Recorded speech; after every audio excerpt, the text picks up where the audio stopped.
say, just one touch, and I know I'm gonna stay for always. Gypsy road. Whew!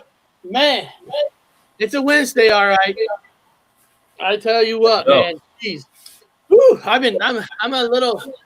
a little tired, you know. Just a little bit tired. So what did you do to make you so tired?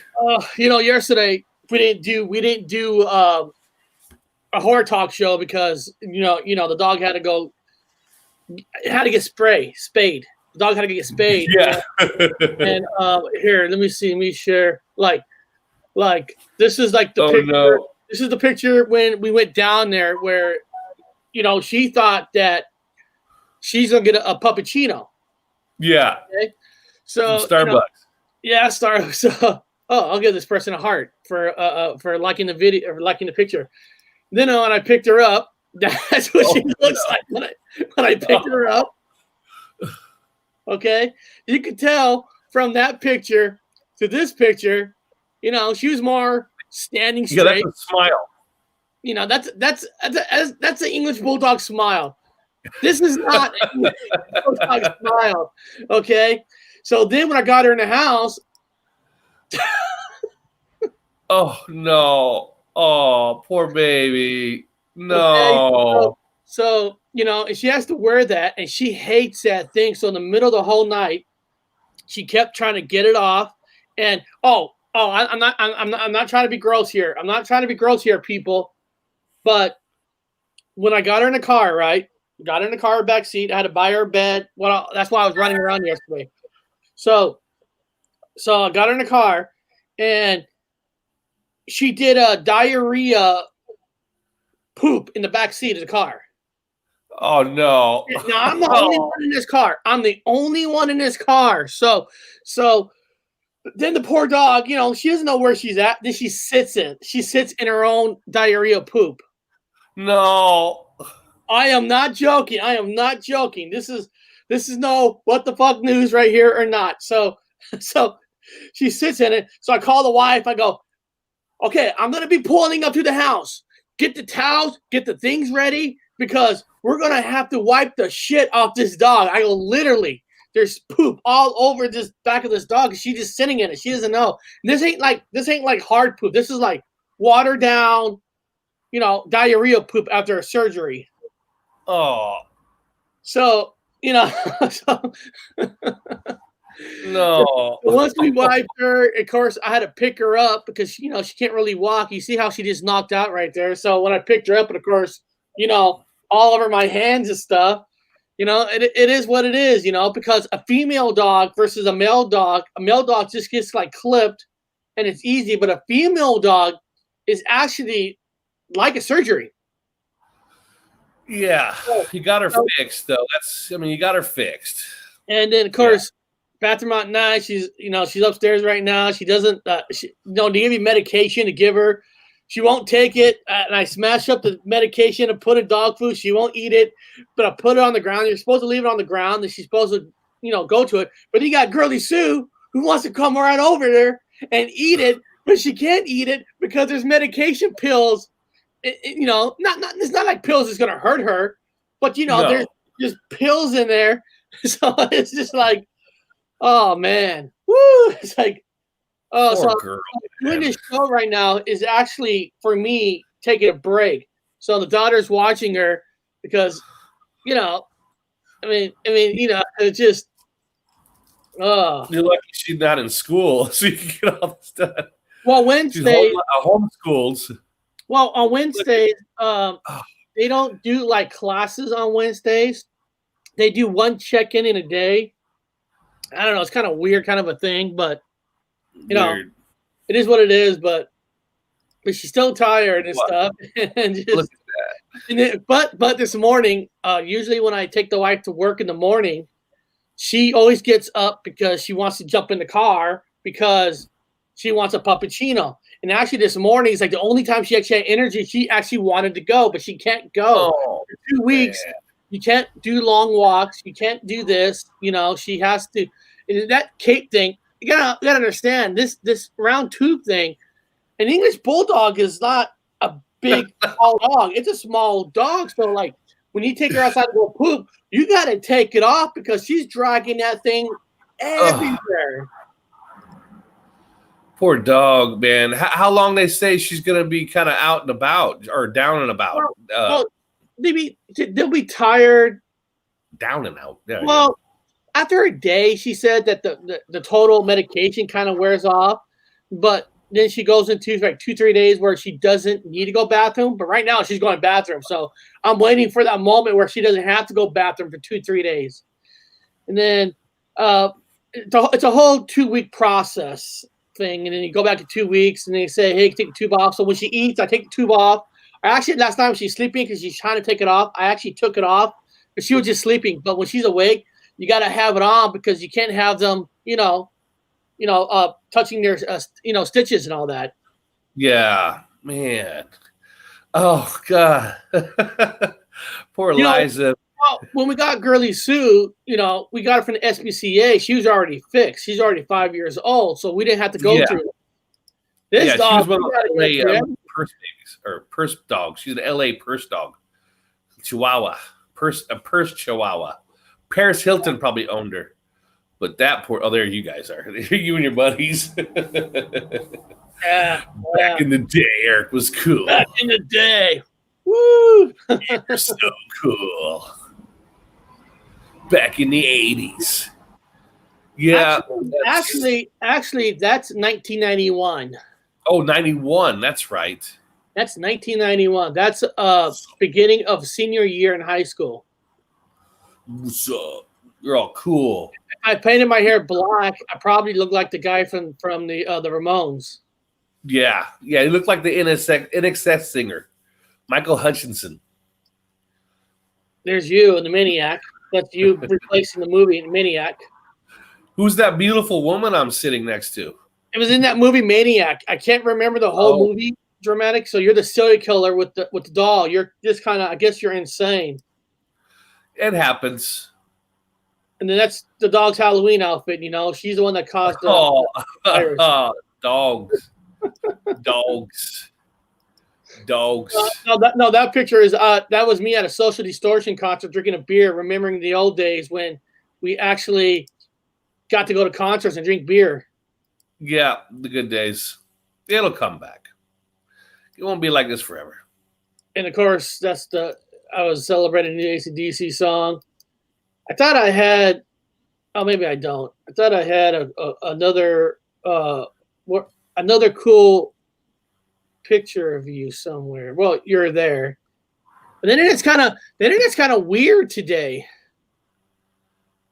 Not everything's like falling in dramatically. Yeah.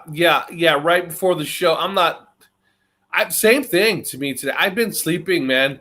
I was up I had a late night show with Tony, and then it was late night, and then I watched his after show, and then it was like 5 a.m, dude. I was like, oh God, I didn't sleep. So I finally went to bed. I got up 4 hours later because the dog needed to shit. So got him down the road, took a long ass walk. I got no sleep in me. Walking, finally got back, put on an Avenger movie. I call them sleep movies. I just put on a movie so I can sleep through it. So all the Avenger movies, they're good. I'm not putting them down. They're just good. This is like a Harry Potter movie. You sleep through it. I always put a sleep movie on.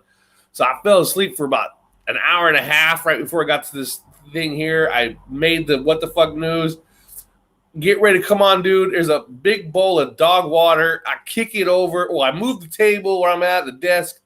A fucking water jug falls off, hits a big ass dish of water all over the floor. Oh, God damn it. So I'm running around with towels, trying to.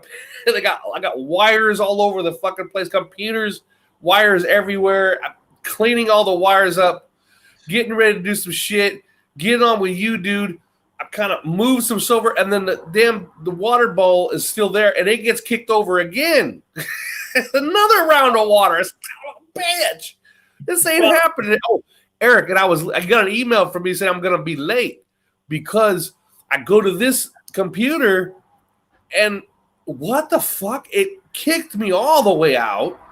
where I had to put in. I changed all my email, I always change my passwords, so I got to run around and find the new password. I just changed it, son of a bitch.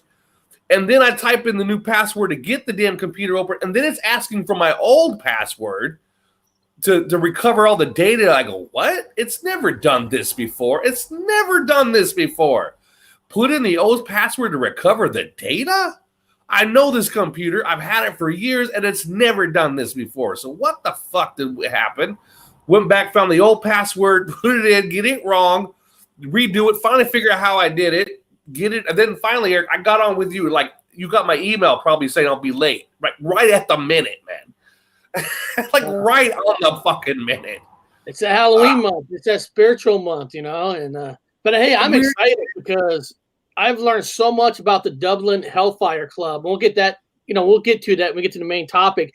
I didn't realize how many documentaries and stuff it is about this place, and I never even heard about it. You know, it's supposed to be one of the scariest places in Ireland, which you're lucky, and we'll get into it more, that you're lucky, and I'll tell you later on why you're lucky about it. But hell, let's just have some fun here. Let's get this show started. Woo!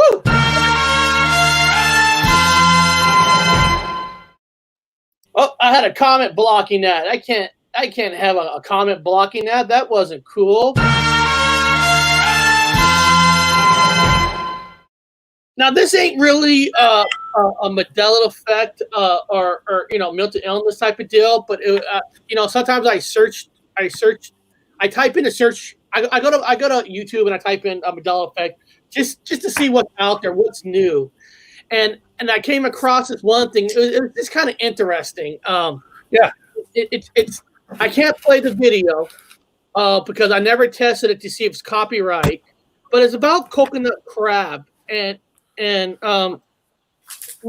there's these coconut crabs that eat everything from kittens to Emily Earhart.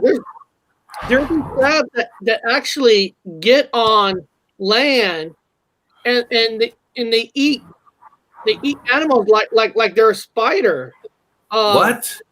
Yeah, so I wish I could play the video, but like I said, I didn't test it to see if it's copyrighted and everything because he has music, he has like documentary kind of stuff with it. So I didn't have a chance to test it. So I'm not gonna play it before, or I get or you know, I don't want to get taken down. But look at this thing. It's a crab, but it's almost like a spider. And this is a real photo. And it actually says real photo. And this guy who puts it out, his name is Digital Man. And I got this video in the description. So if somebody wants to play it after the show, you can. I don't want you to play it during my show because if you do, then you're not a fan. But coconut crabs are the largest land invertebrates, reaching size of over 3 feet in leg span and weigh up to 9 pounds. Wow, fuck, man. Yeah, I've like rats and birds as well as fruits and nuts. So basically what it's saying is it eats everything. Yeah, so it's just not a crab of the sea. I'm just trying to I don't know what the story about this woman is, or maybe he did an elephant for her, but I'm just here for the coconut crab. Islands that contain coconut crabs have been observed with little to no bird population. So apparently, these crabs, even attack birds. That's fucking weird, man. They they were. Well, I mean, I know. I'm not gonna say they were carnivores, and not carnivore, like everything-vores. They ate fish. I know they ate a lot of rotten fish. Any fish wash up, anything like that on the shore. They had all that stuff, you know. But they never really went after anything else. In fact, they were never that big to begin with. I think they got an extra leg now. Yeah, Tom Murr said 9-pound spider with armor. Yeah. I mean, so yeah. Even though this is on a Mandela Effect show, this guy, I'm not here to tell you there's any Mandela effects about this. It's just it was interesting because I've never seen a coconut crab before. They probably always existed, always existed. The only crabs I really know when you watch that TV show, crab fishing, they were out in the ocean, in the cold and, with big old cages capturing crabs. But I never heard of crabs going on land, like attacking animals and stuff. So that's trippy. Yeah, they were scavengers. So they were scavengers and they ate what's dead. And now they might get a bird if the bird's laying there. Sure, if it's dead on the beach, they just scavengers. They're small brains. But I never heard of them aggressively going after anything alive, like going after a living. You would think that's a spider, but that's not. That's a crab climbing like a tree. In the tree, climbing a tree. Crabs don't climb trees. I've been overseas. I've been on the islands. I've been all over the tropics. I've never seen a crab climb a tree. How does a crab climb a tree? Yeah. This is why I'm not playing it too, because at the end of this video, it does say National Geographic, and if I play it, they'll take it down. Oh God! But let me get to a point where they start attacking this thing. Look at this. They attack and hold on, and there's like a lot of them that comes there, and they just devoured. These are crabs that's doing this. I don't know if it attacked. I would think maybe, again, they're scavengers. That's that big argument we had with the T-Rex. If you're into the whole dinosaur, they were scavengers later on, they found out. Let me go to Google. Let me type in coconut crab. And find out if they're... Like I said, when I saw it was National Geographic, I knew I couldn't play this video. Okay, coconut crab. Hold on. Let me share. Let me take that off. And let me share. Make a horror movie, a scary movie about being attacked by crabs. Dude, can you imagine this could be a movie because if you get with radiation, an overlarge coconut crab. Here we are. Coconut crab is a species of terrestrial hermit crab, also known as the robber crab or palm thief. It is the largest land-living arthropod in the world, weigh up to 4.1 kilograms, and it can grow up to 1 millimeter in length from each tip of the leg. Robber, meet the coconut, the world's largest. Here, let me see. Let me look at images. Let's see here. So these are. Look at this one. Look at that thing. Wow. Look at that. Well, I guess they can take down an animal, man. Could you imagine, like in a movie, dude, like the classic 80s? Oh, yeah, they're going after a live bird. It clamped onto a bird. A bird don't know. They don't move. They're like rocks, so they move real slow. They'll mess with the crabs, stick with the aliens. Yeah, they move real slow, so they wouldn't be able to see them. They wouldn't think nothing of them, like they're a rock. And all of a sudden, they put the pincher on them. They can't go. Yeah, they got the pinchers on them. Yeah, the fuckers are just eating them alive. And I guess they like coconuts because apparently they go inside the coconuts. That's like but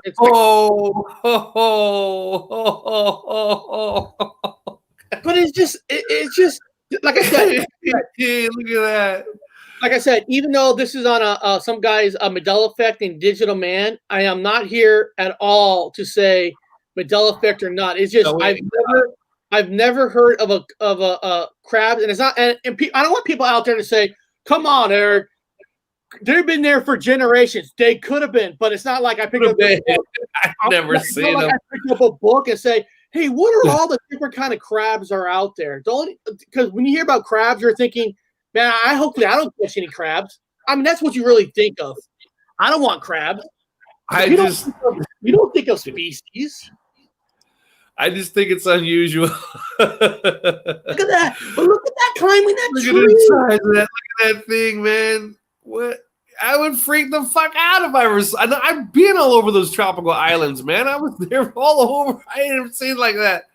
That'd be freaky. What is that? I would type in where Where are they located? Where they got to be in the South Pacific, or where are they at? There's got to be a reason why we don't see them. Let's see here. Coconut crabs occur on several of the Andaman and Nicobar Islands in the Bay of Bengal. Okay, so they're isolated, yeah. They occur So they're just, on nobody's most just seen them because they're islands isolated. and northern atolls of the Chagos Archipelago in the Pacific. The coconut crabs range became known gradually. So they're just a specific location. There's specific species for a specific location. Okay, that's why no one's ever going, hey man, this is I don't care. I have not seen one because I have not been to that location. I doubt if anybody else has and someone's decided to film them. But it's the fact that, Eric, like I said, can you imagine like in a movie, it's an 80s movie, man. You and your girl, you're down at the beach, you're swimming, you're both nude swimming, you're doing the birthday suits, you both cuddle up while you put a blanket down, you got a basket, a picnic basket, you're looking for Yogi Bear to make sure you don't fuck with your shit, and then you're kind of like having some bread and some fried chicken, and you're both just eating, and then you're making mad love, and then all of a sudden you feel like and you're just completely covered in coconut crabs. It's just like, no. She's screaming, no. And they're like being eaten alive. Well, would that be cool? I know what one of the questions here is, can coconut crabs kill humans? Okay. In addition, according to the BBC, the coconut crab has incredibly strong pincers, exerting as much force on an unwitting prey as the bite of a lion's jaws. Coconut crabs rarely attack humans. However, according to BBC, when they feel threatened, they may display aggressive behavior and can be quite dangerous. So basically, they don't really attack humans unless they feel threatened by you. Now, Bob, like that movie, Eight-Legged Freaks, little radiation, a little poison, a little this. You mix that with these kind of crabs, or have a movie, right? You're on a ship. You went over here. You captured a whole cage full of them. There's somehow a bowl of radiation, a bowl of toxic got on them, and they get loose in America, and maybe they grow bigger because they're already big. Maybe they grow like a size of a good size of a damn tank. A tank. Those things climb. You imagine watching a movie, seeing a coconut crab climbing a building and just sticking their hand into windows and pulling people out? Dude, that'd be a hell of a movie. Yeah. Oh my God, no. Can you imagine like you're running real fast you're running, you're out of breath, you turn around, it's like, boom, it's right behind you. That's the show I was thinking about. When I think about crabs, I think about the show Deadliest Catch. That's what No, we call this movie the Deadliest. We call the movie, Bob, Deadliest Crab. Deadliest Crab. Yeah, Deadliest Catch. That'd be a hell of a movie. Hollywood should hire us. Put us in this movie, Deadliest Crab. And I'm telling you, it'll be a hit. It'd be like Eight-Legged Freaks, but instead of Eight-Legged Freaks, eight-legged, or I don't know how many legs they have. Yeah, no Deadliest Catch, dude. We don't do Deadliest Catch. No, I am not going there. I had a friend that did that, and fuck that. 1, 2, 3, 4, 5, 6, 7. Oh, they got 8 legs too. 8-legged. Yeah, crab. 8 legs. 8-legged crab. 8-legged crab, like 8-legged freaks. And I guess, I'm just giving an opinion. I had noticed that recently, I don't care what you want to call it. I'm not calling it any effect. There was a bit of an outbreak of a lot of carnivorous animals that were never carnivorous, man, eating flesh. There are animals that had never eaten flesh before. Eating flesh. Chickens are eating flesh. Like there's other animals that are eating flesh. Like they've never eaten flesh. They ate nuts and berries and vegetables, but they're starting to eat flesh. So that's fucking weird. It's a step up in evolution. Now, I mentioned it before, Eric. People are starting to, babies are being born without wisdom teeth now, dude. You imagine that? A large percentage of babies are being born, dude, without wisdom teeth. I'm like, as an anthropologist who went to the University of Washington for anthropology, when I read them articles about people being born without wisdom teeth. And then I put a video out about the vein. There's a vein that runs down your center arm. And some people, we never had them. We had them as babies. You have them when you're a kid, like the limbo ring. You have them when you're young, and then they go away. They just go away. But adults have them now. I put out a video a couple days ago on it. I think somebody copied my video. I don't care. That's what my information's free. You guys can borrow it. I don't care. If you don't want to say my name, that's fine.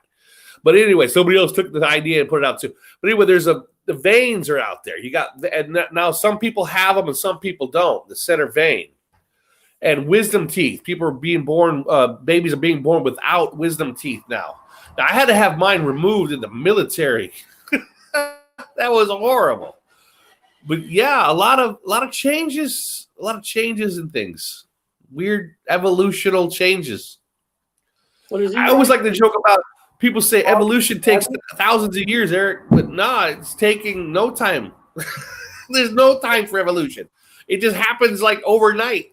Well, I think since we're changing the climate so much in a lot of different ways, where the normal amount of time has been reborn because of the changes that we have caused the atmosphere, the stuff. So everything's changing. I mean, you know, it's almost like I'm not saying Godzilla, but if you think about the theory of Godzilla, is because Godzilla is a lizard, but because of all the radiation and stuff, it made him,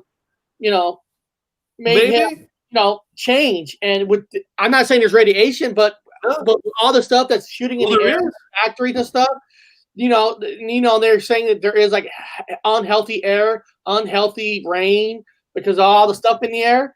It probably can change evolution to a different point of view. It's like Yellowstone. When Yellowstone one year had this big, huge fire, and after the fire, they saw things that grew there that never grew before because there are certain parts of the Yellowstone that the sun had never reached because of all the trees and forests.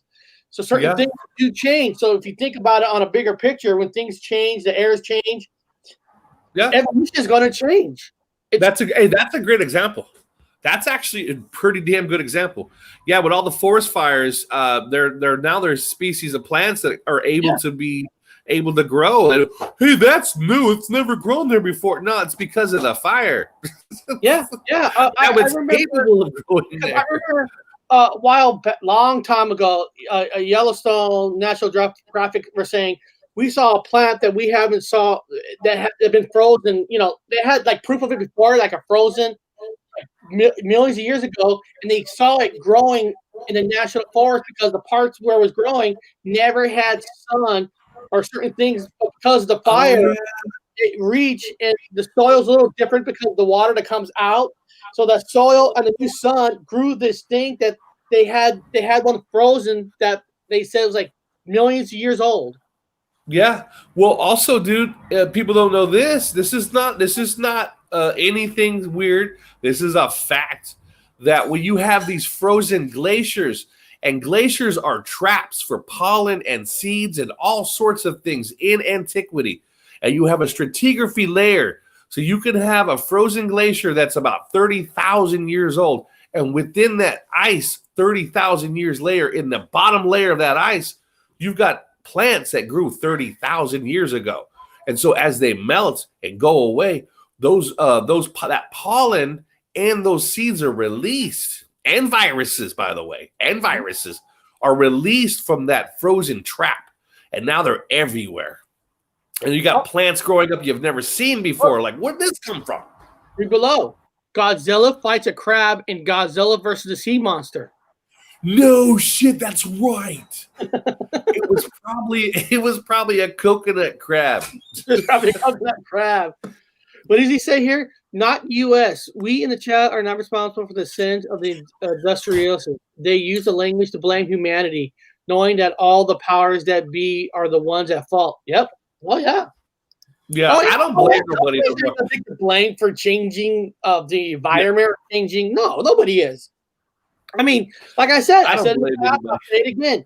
You can find a scientist to prove your point, and you can find a scientist to It debunks your point. You can't win. You can't win. I used to be I still am a debunker. I was a scientist I had a class at the University of Washington. It was specific. It was a graduate level class, and it was nothing but debunking. I felt horrible. But then after a while, I got numb to it, and my job was to debunk. That was it, to find the fucking broken links in the chain and debunk. Now people are debunking me, which is fair enough, man. Karma works its way around. Just look at those medical commercials on TV. Tell your doctor you want asparagol. This will cure your rashes all over your body. This is the best. And then you go to your regular doctor. Oh, that stuff is crap. All they need to do is find a doctor, and you pay them a lot of money. Say, hey, I want you to support my product, my pills. Let people know that this will make you grow your penis 5 inches. And and then you have a doctor. Yeah, it grows 5 inches. And another doctor said, no, you just got an extra hard on because you thought it was 5 inches, but it's not. You know what I mean? So what is this? The problem is when scientists become swayed by lobbyists, the science becomes lobbyists. That's what I'm talking about. If you had the money, you can make somebody agree with you all you want. I mean, it's just I always explain to people there is when you're a professor at a university. I want to be one day again, but I was a TA, teacher's assistant. But when you're a professor at the university, all you think about is getting tenure. Now, Eric, tenure means they can't fire you. You're a permanent teacher there. You know what I'm talking about. Until the day you die, you're done. You're a tenure man. You don't need to prove yourself ever again. Nope. And so they will follow the status quo. They will tell you whatever they want you to tell. They are going to do anything they can to get tenure. So that means if there's a theory of relativity, they're going to go along with it. They're not going to go against the grain on anything because they want tenure. That's a fact. That's what the same with the doctors. They'll lose their ass if they talk about anything else what they're supposed to be talked about. So, science has even got its limitations. If you want a career in science, you follow the status quo. There's the picture. You end up like me. Godzilla fighting the crab. It's got to be a coconut crab, dude. That's definitely a coconut crab. Maybe this one got mixed with radiation, so it evolutionized. Well, yeah, Fukushima happened. So this is what the crabs look like in Fukushima right now. And so Japan's going to be attacked, dude, by these large crustaceans. Look at that. Because all the radiation in Fukushima that's supposed to be spread all across the whole world by now, and everything's supposed to be dead. We're all supposed to be dead because of Fukushima. What the fuck happened there? But I don't know. But this is going to happen, Eric, right here. Big-ass crabs and monsters and Godzilla himself up here in Japan. I'm sorry. So the pill didn't work for you? I'm muted. It did not work. That's good. That's good. I set myself up for that one. I gotta say that's. Oh, that was fun. We're gonna go to one of my favorite segments. Good old Grandpa's World.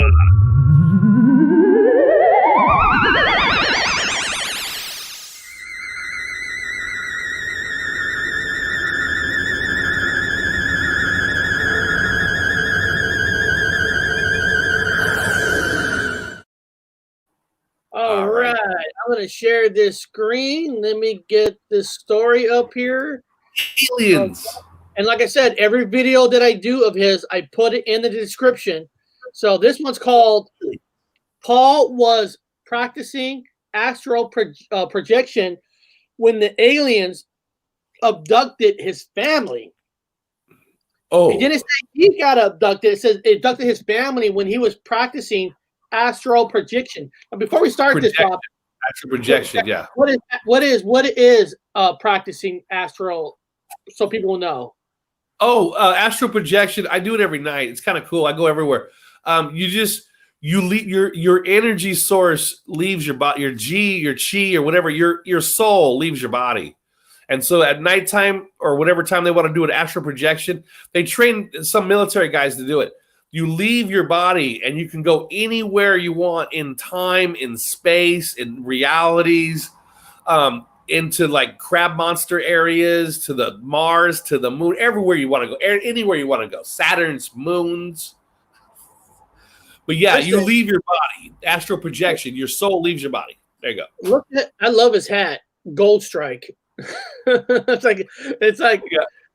I love it when it's off the wall where it's probably a casino, but nobody's ever heard of. I love when people have hats like that. Like, what's hat's that? What does that represent? So I love hats like that. So basically, this guy was, like you said, Bob. This guy was practicing while he's practicing this. That's when the aliens abducted his family. So let's hear the story. We get the mute off. Here we go. Hey, welcome to Grandpa's World. I'm Grandpa. Today we're going to talk about Paul.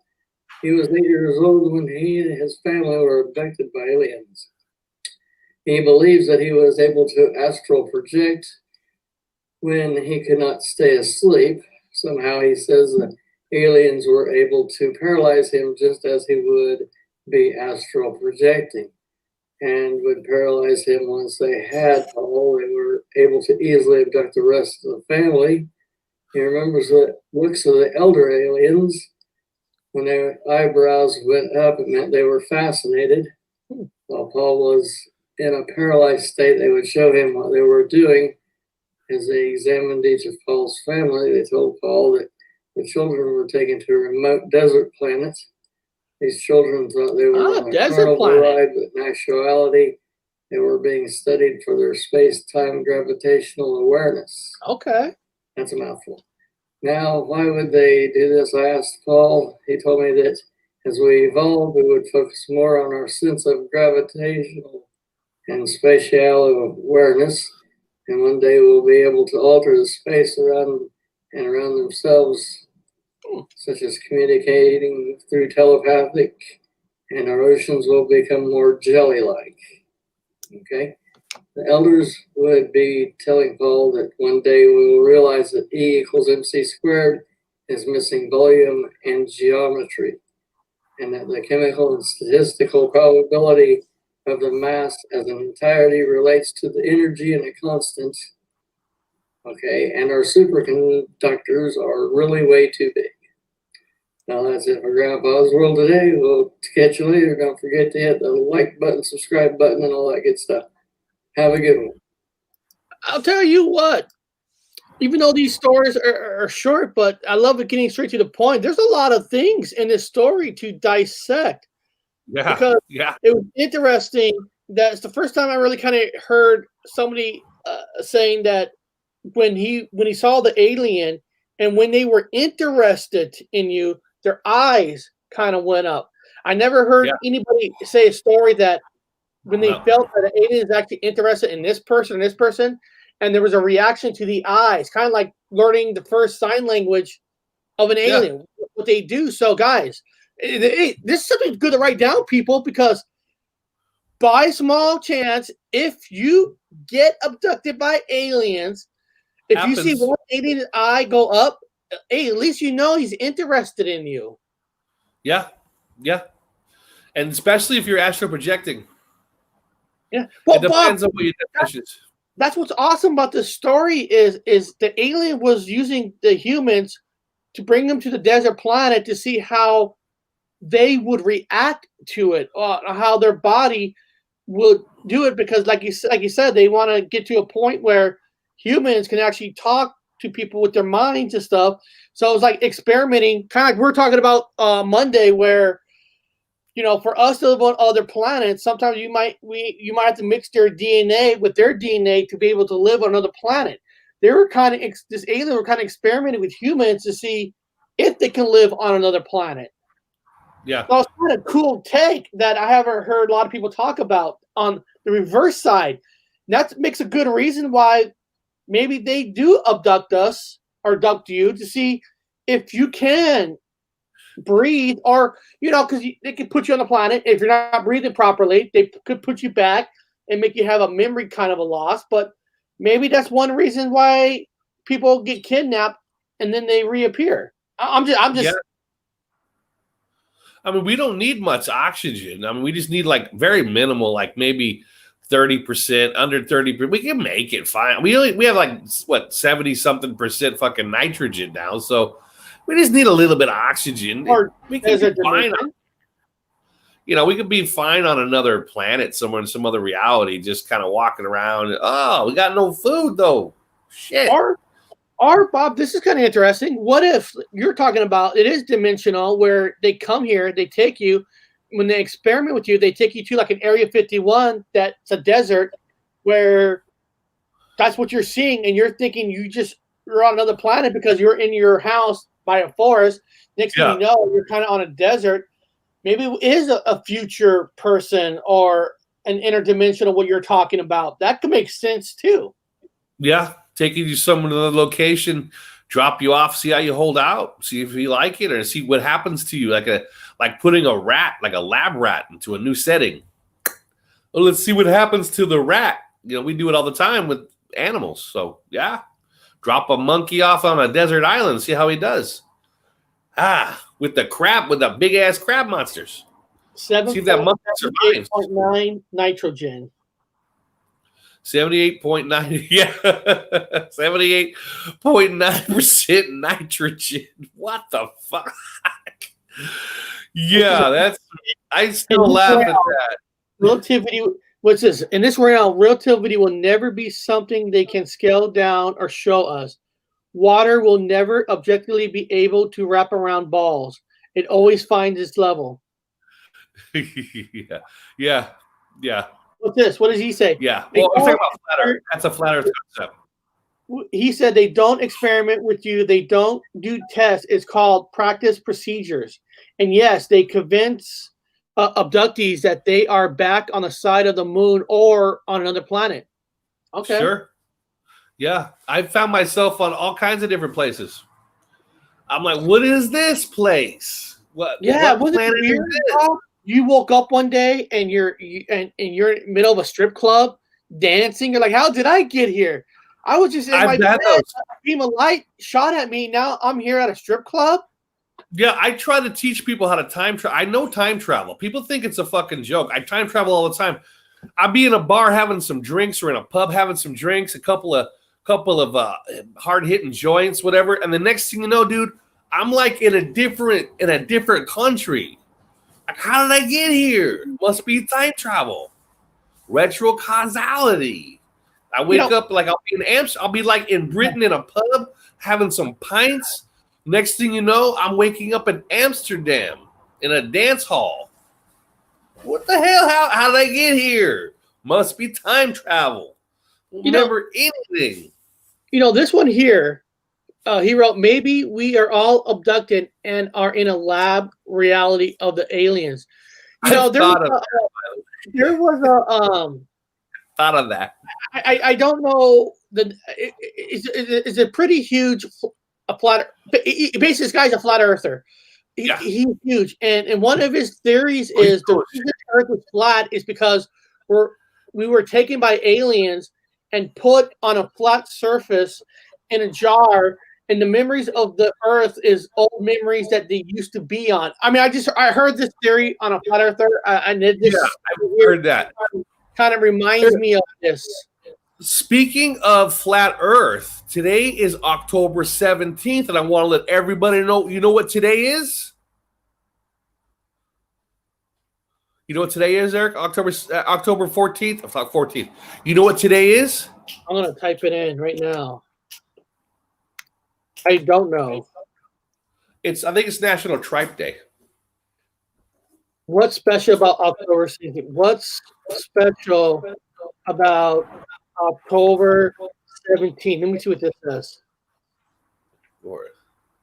On this date, John surrendered to American troops. American troops? No. So what are you saying, Bob? What is it? No, I think I got it wrong. I thought today was National Tripe Day. Tripe, but I think that's the 27th. I think I got it wrong. I look at my notes. I thought today was Tripe Day. National Tripe. Like menudo and all those good foods. Oh, So it's not really anything. Oh, it's the 24th. Yeah, well, the 24th is National Tripe Day. October 14th. Oh, today is October 14th. Huh? Today's not even October 17th. Oh, today, 14th. 17th, I got it wrong. 17th is my birthday on Saturday. 14th, I thought today was National Tripe Day. But, for menudo and stuff, tripe, food of the belly of the animal. But I got it wrong. That's on the 27th. So today's not special at all. I think one of our friends in the chat got possessed, actually really possessed by Joey Roca, because Torres wrote, unless it's Bob's balls, it defies curvature. You guys gotta be careful, man, with Joey Rocha. What he's renowned. He is famous for being a teabagger. If you guys are passed out or sleeping, he will teabag you with his big old balls. If you don't know, you'll be laying there, and all of a sudden he puts a little bit of dye on the bottom, and you'll have like or you'll be teabagged with balls all over your face. He's a famous teabagger. Watch out for Rocha. He's out of Hawaii. Infamous teabagger. I think it's time we're gonna get off the aliens now, and we're gonna go into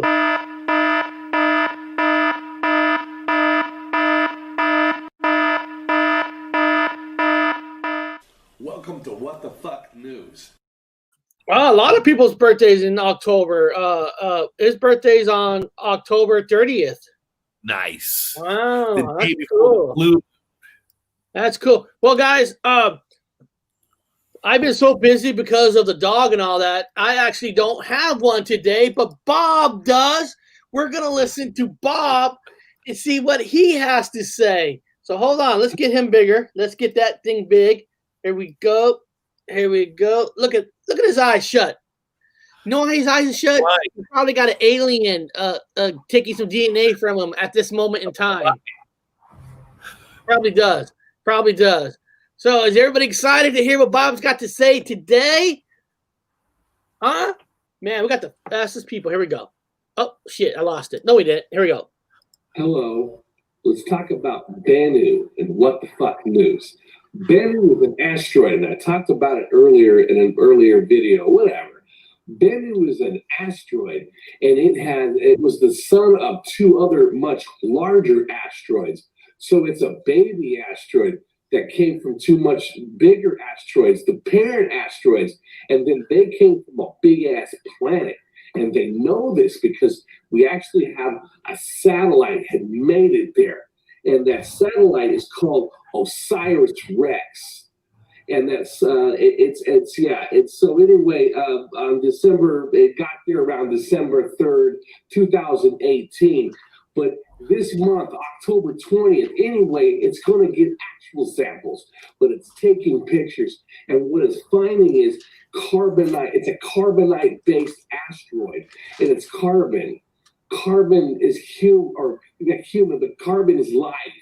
Life is crazy. So basically, you have reminiscences of life on an asteroid. So it's also got evidence of river channels and evidence within there because it's got what looks like what used to be organic materials at one time within the river systems on the asteroid. What the fuck? If this is not evidence for life in outer space and nobody's doing a handstand, so when the hell did this happen? I don't see it on the news. I'm just reading it online, so you get to hear it. So to make this really fast, I want you to talk about the asteroid itself. It's called Bennu, B-E-N-N-U, and it's named after an ancient Egyptian mythological bird, and it represents the sun, the creation, and rebirth. That's not weird at all during this weird time, rebirth and the whole asteroid thing. It doesn't represent anything, but what it does represent is evidence that we have come from another planet. And it's complete evidence that we came from another much larger planet. And then it was at one time in existence of all kinds of living materials, and it's on its way here. But another very important thing is the observatory. It's the observatory that's found, one of the observatories that found it is the Goldstone Deep Space Observatory. And it's located, it was opened up in 1958. 5'8". Anyway, and it was opened up in Barstow. Now, I myself am from California, and in Barstow, and it's a big ass, huge dish. And I've been through Barstow, like Hunter S. Thompson. I went through Barstow. We got really high in Barstow. But anyway, passed through Barstow, there was this huge observatory, and I just do not remember a huge ass observatory in Barstow. I think I would have looked at it. But there it is, and it's there now. And so anyway, back to the carbonite and the mother planets and all the other planets and the ancient riverbed and all that fun stuff, it's going to do further research on October 20th of this month, because it's going to actually land on it and poof and poof and poof, and we're going to get all kinds of fucking evidence for life out there. And this beautiful, beautiful asteroid is floating around, is giving us all the stuff that we need to know that we did not come from anything created by any omnipresent being. We, in fact, came from panspermia. We were panspermia, kind of like Osiris. So, again, that's what the fuck news. This is keeping it short. I want you guys to keep your eyes to star and make sure you guys look at Bennu, the Egyptian bird god asteroid, and learn all the best things you guys can do about it. And that's about it for today. Have a wonderful day. Look at the...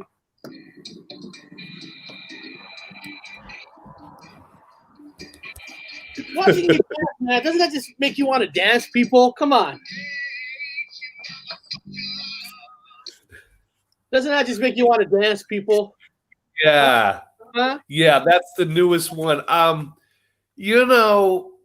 Being worked for the Museum of Flight, Aerospace Museum, talked a lot about astrology, astronomy, the fundamentals of the building blocks of fucking life, the amino acids, Eric, the carbon that it takes to make a human, to make anything, a bacteria, a plankton, and here we are with this asteroid who shows 100% evidence, if it all exists, of life.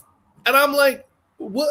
Why aren't people doing handstands in NASA? Why aren't people celebrating the streets that we've found an existence of life on another, not just a planet, Eric, but a fucking asteroid? It's got all the evidence. It's got carbon veins, man. Carbon comes from living organisms, organic shit, plants, animals, everything compressed. It's there. And I'm like, what? When the fuck do we have any carbonous anything for fucking asteroids? And it's impossible. We used to go to Antarctica back in my time, back on Sagittarius Arm. You go to Antarctica to look for one fucking rock, and it's going to be iron, it's going to be nickel, it's going to be metal of some sort, but there's no carbon. Carbon proves life somewhere else. There was one found during the Clinton administration, and Bill Clinton was all the buzz in the 90s, man, about finding this one meteorite they cut into, and it looks like a fossilized bacteria cell. Holy shit. Everybody, it was on the headlines, Eric, on the paper. Everybody's talking about it. Everybody's screaming there's fucking life on another planet. And here we are now, when they're talking about carbon asteroid, and nobody. It's like nobody. I'm like, I give up. It's overwhelming. Because I think the problem is we don't know what's real and what's fake. Yeah. I mean, is a meteorite even real? Is it fake? Or say meteorites are real. Is this meteorite real? Is some guy just making up a story to have a story to say? I mean, it's on NASA. It's on the stuff. I mean, this is not just me picking up some fucking false. This is from a supposedly credible source of scientists who are all talking about it. And they're talking about it when I'm reading the literature like it's nothing. Then if you do any more research, you find out that carbon meteorites are just common. Like, what? Are you guys, anybody stupid? Well, then What it goes. the fuck is Who says who's incredible? You know, you're saying well, it came from these two scientists, guys, and you know, it's kind of like when I hear a poll about a president or something. Like, well, first of all, where was this poll taken? How is this poll incredible? What you call it? I mean, you don't know. That's the problem. We know this one came from. It came from NASA, Eric. Now remember, they're a multi-billion-dollar running industry, so it's. And now I don't believe them, obviously, but if it comes from NASA, you would have at least the NASA fanboys. Where's the NASA fanboys doing a handstand right now? Where's fucking Tom DeLonge making a long speech? Where's the president of the United States making a? I have good news. We found life on other planets. Shouldn't Tom Hanks care about this? I guess if Tom Hanks don't care about it, I guess nobody does. Tom Hanks is not making a speech. Nobody's talking about this. It's just a random fucking article from them, and nobody. I'm like, it's that old thing. You cry wolf so many times, you just don't know what's true, what's not anymore. You just don't. You know, this is telling me that I don't believe shit anymore because it's not coming from some third-party fucking news source. This is coming from NASA themselves, and nobody cares. No fanboy is dancing. Nobody gives a shit. I don't give a shit. Okay, so you have NASA, right? And now you got SpaceX. Okay, now you got Elon Musk with SpaceX. Okay, so now you got NASA, you got SpaceX. Who you're supposed to believe? Who's more credible, SpaceX or NASA? It's almost like you built another part of the government with NASA, SpaceX. Now you're threading, and you just don't know who to believe. Because SpaceX, they put a fake car in space, so you just can't trust anybody. Yeah, I was skipping the channels today, and I saw was it on? I can't Netflix, whatever. I hate all fucking everything. I'm flipping. I see Ancient Aliens, and I'm like, I give it 2 seconds and I fucking throw my book at the television set. I said, "What about Bennu? What about Bennu? It's the evidence." They keep screaming. This is it's life outside of the. I give up. Nobody. Obviously, it's full of shit, but nobody. Is it just me? Or everybody just got fucking stupid? We were on like idiot plan. Well, I'll show you some what the fuck news, you know, about AI and stuff. I don't know if you can read this article. Who says, oh God, another AI story. Here we go. Scientists turn to AI and fight against anti-Semitism. Okay? This is the Seattle paper, guys. This is Seattle newspaper. This is not, you know, I'm not saying there's a credible, but even regular, not top-notch newspapers are talking about how scientists now are turning AI because it makes it sound like not even scientists are smart enough to figure out things anymore. So they got to use the AI to figure things out now. The AI in this big-ass, fake-ass comic book simulation. Now, an AI for anti-Semitism. What that means is, Eric, they're going to go scour all the internet channels, everybody, all the social media for anybody putting down anybody of the Judaism faith. And because Donald Trump signed that anti-Semitism law, you can go to prison for fucking putting down. I mean, it's really? It's crazy. Really? I mean, and it says it's from Berlin, an international. Yes, Berlin, an international team of scientists, said that last Monday it had joined forces to combat the spread of anti-Semitism online, with the help of AI. I mean, things are changing. Listen, you know, you and I talk about the real conspiracy in the world is going to be digital currency. And here's an article that says, are digital mortgage sites less discriminatory than loan officers? So what this article is talking about is basically how how what do you call them? Digital current, yeah. Or removing human brokers from the mortgage underwriting process could democratize the industry by minimizing discrimination. So basically, you're getting rid of humans. You're doing digital money, digital currency, and using AI to figure out if you're a good loan or a good person. Yeah, and then they give you a fake currency. Yeah, Now, there's no money. it's changing now, and Yeah, there's no such thing as money, so it's all digital fake money. So everything's just like this is Seattle Times. This ain't no fucking off the counter mini market newspaper. I mean, it's telling you right now that things are going digital. We're getting rid of humans, and that scientists order saying that all our answers are going to be from an AI computer, just like the TV show Buck Rogers, where they take from that round machine to give them answers of if this person's human or not, or this person could be trusted or not. Yeah, everything is. You go to your computer now, and if you sign up for anything in the computer, you have to do this. You have to go through the bot, like the something bot. You got to type in like what's the code on the screen so that makes sure you're not a robot. We have so many.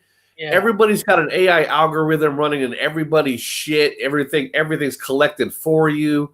All you have to do is sit down, put a cup of coffee up, hit a fucking button, and it's there in seconds, man. It's there in seconds. If you still want to keep following conspiracies about masks or any of that kind of stuff, go for it. But the real conspiracy people, I'm telling you right now, it's going to be in the digital world of digital currency using AI to figure out who gets what, who we get charged, what money be taken away. Your freedom is going to be almost absolutely gone. You can't go over the borders anymore without the government knowing how much money you have, because there ain't going to be cash in the future. It's going to be all. There is no cash now. So guys, I'm telling you right now, that's your conspiracy. That's where it's at. But beyond that, that was what the fuck news for today.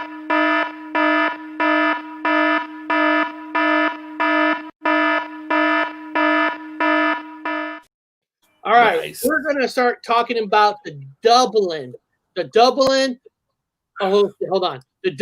Hellfire Club. Now, I put on the community bar, I put a voting, but people know about this because I was curious, because it seems like there's a lot of videos on YouTube about this place. A lot of people have visited this place, but it doesn't seem like the Hellfire Club has ever reached here in America. I even went to a site yesterday, a good friend of ours, Vel Paranormal Vel. I went to her show. She had like 9 people on her show last night. She had like tons of people.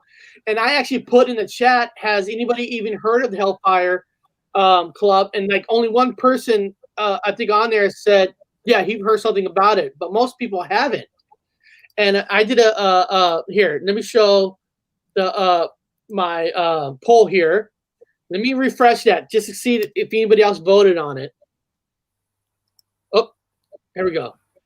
So we got 21 votes so far on this. And it's basically a simple question. Have any of you heard of the supernatural Dublin, the Hellfire Club? Basically simple. And over here, I just wrote that we're going to be talking about this today, you know. And out of 21 votes so far, only 10% says yes, 76% says no, but 14% has said, I heard about it, but I want to learn more about it. So just in our own little community here, almost nobody has ever even heard of the Hellfire Club. And I never even really heard of it because, I mean, I was never looking for it. I never knew, look for this. And so let me see if I can pull up one of these stories here. What really is Hellfire Club? I got 2 different things here. And we're gonna dive into this to get to the bottom of this. And I hope people in the chat, you're ready to learn something about the Hellfire Club, because it's a place in Dublin. It's in Ireland, and I remember listening to Bob. Bob hasn't really heard too much about it, but the good news is Bob can actually go here. to this place, and it's free. There's no Oh, yeah. charge. You just have to travel up a hill. You have to do a little hiking, and you could go into this place for no money at all. So that's kind of cool that if Bob wants But I to, have to be part of the club. You got to be part of the club, Eric. You got to be. It's called the Order of the Second, number 2, part 2. Everybody, the Second Circle. You got to be part of the Second Circle, Eric, if you want to join the orgy parties. where? Oh, hold on a second. Okay. Here we go. Okay. Secret So, here we go. society. The Hellfire Club. Okay. The Hellfire Club was named for several exclusive clubs for the high society ranks established in Britain and Ireland in the 18th century. The name is most commonly used to refer to Sir Francis Dashwood. So basically, let me see here. Let me go to Wikipedia here. And then we'll get to the horror part because it is very interesting. It's going slow. Come on, hurry up, get there faster. Everything, man. I know it's weird, huh? Everything. It's because the people that know how I do research, it's the weird things happening leading up to full moons. We have some weird things. I don't care what fucking camp you come from. You know, weird shit happens when we're coming up to the full moons. And we got, oh yeah, see right there. We got the blue moon coming up on the 31st, dude. And it's been a wacky fucking month, man. Been crazy. People been angry, crying for no reason, laughing for no reason, doing the weirdest shit this month. It's wacky, man. It is Dark wacky. matter, dark energy. All this is wacky because it says here the first official Hellfire Club was founded in London in 1718 by Philip Duke and a handful of other high society friends. The most notorious club associated with the name was established by England Sir Francis Dashwood and met irregularly from around 1749 to around 1760 and possibly up to the 1766. So basically, it's like Bob said, it's an older club. And then, of course, in England or Ireland, a guy bought this place and put a club there in the 1800s. You know, so Yeah. so and then there's not just haunted. There's stories about the devil's been there, and all that. Because if Devil's you go, been there, man. well, there's a famous story. Here, let me pull this up. What is a horror story Hair Club? Okay. So it is best known for the Hellfire Club story is that in which the devil himself appears. A stranger had joined the members at a card game. So basically, two people had a card game, and then the devil showed up. At some point, one of the card players dropped the card on the floor. As he bent down to retrieve it, he noticed that the stranger had cloven hues instead of feet. So basically, the guy was playing cards with the devil. Yeah, classic. Who doesn't play cards with the devil? I think that's common now. Yeah. Yeah, that's amazing. So he was in the club playing a set of now depends on what he's playing now. Now was he allowing the queen card the high card? It's what's supposed to be at my time, or was it the king card? What did the devil? How did he win the game? Who won the game? Was it him or the devil? Inquiring minds want to know. Yeah, I mean, there's a good video on YouTube. Of course, I can't play it. A person from England she calls herself. She's very popular. She's got like over 130,000 subscribers. Called Amy's Crypt. Haunted Dublin Hellfire Club history. Overlooking Dublin, it is surrounding upon the crest in the hills. It's in ruin, and like I said, you can actually go there and they don't charge you. The structure commonly referred to as Dublin Hellfire Club has a dark history and many spooky and mysterious stories to tell. Of course, in the beginning of the early 1700s, hold on a second. People are probably going to be making fun of me reading this. So if you're going to make fun of me, then you can't see me. It's the beginning of the early 1700s, the hunting lodge being built an extremely wealthy Irishman. So it was a hunting lodge by a wealthy Irishman who built this place. He had determined the tip of the hill, the perfect spot for his new lodge, proceeding to build directly over an ancient burial ground. So apparently he built this place over a burial ground and even allegedly using some of the burial stones in the construction of his new building. So basically, the burial ground, he actually used some of the gravestones in his new building. Yeah. Soon after the lodge completion, the roof of the building was said to have blown clean off during a freak heavy storm. This led to many locals to claim the new building cursed under the belief and disgruntled spirits who have their graves disturbed now haunts the premises. So as soon as he built this, a wind came in and blew the roof off, and of course it supposedly opened a dimension where these unrest bodies underground is not rest no more. They're like undead in a lot of ways. Zombies that you can't see. Now here, not too much time passed before the new ownership saw the lodge become a meeting spot for the infamous Hellfire Club. The association was formed during the early 1700s by a man obsessed with black magic. It was best known for its members engaging in debauchery and misbehavior, which usually involved alcohol, sex, and of course a little devil worship, Satanism. So basically, they just not just open the doors, they also open the doors to Satan. Okay, this become so prevalent within the club that its president even resorted to wearing Satan-like costumes, with horns and hooves, and was referred by the nickname the King of Hell. Yes, I know, right? Right, people, hey, you're like, I never heard of this place. Well, this place is more interesting than we just thought. Rumors that animals and even some humans were sacrificed within the Dublin Hellfire Club soon followed. These are made even more sinister by the many ghost stories and creepy legends that revolve around Dublin Hellfire Club. So, I mean, okay, this is the card game. Here we go.